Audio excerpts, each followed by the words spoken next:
on va évoquer les évolutions de la politique industrielle en France, de l'après-Seconde Guerre mondiale jusqu'à aujourd'hui. Durant les 30 Glorieuses, la politique industrielle française est axée sur des politiques sectorielles verticales. L'État, dans le cadre de la planification, fixe les orientations stratégiques du développement industriel. Il finance la recherche des laboratoires publics, les infrastructures et les grandes entreprises publiques. Les commandes publiques offrent alors un débouché essentiel à ces entreprises. Au lendemain de la Seconde Guerre mondiale, l'accent est mis sur la reconstruction et le développement des industries de base. À partir des années 1960, l'objectif est la constitution de grands groupes. C'est la politique de fusion et d'acquisition. Et aussi la mise en œuvre de grands programmes technologiques, comme l'aéronautique, les télécommunications, etc. Ensuite, la fin des années 1970 est marquée par la conduite des restructurations sous l'effet de la crise.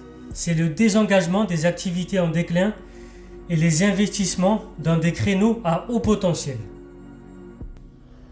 Dans les années 1980 et 1990, la politique industrielle est réorientée en faveur des politiques horizontales justement, qui sont destinées à renforcer l'environnement des entreprises et aussi à favoriser la recherche et l'innovation.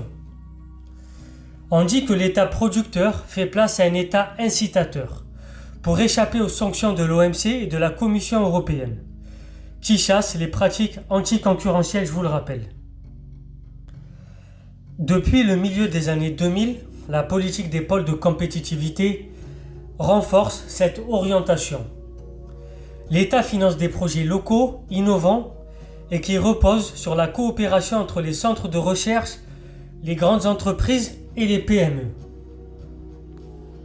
Un des problèmes aujourd'hui de la France, c'est qu'elle se retranche derrière l'Europe pour se réindustrialiser, c'est ce qu'on verra dans la prochaine vidéo. C'était Soso l'Intello, abonnez-vous, partagez, likez, très chers soins éclairés, tous les jours à 13h pour les vidéos d'économie.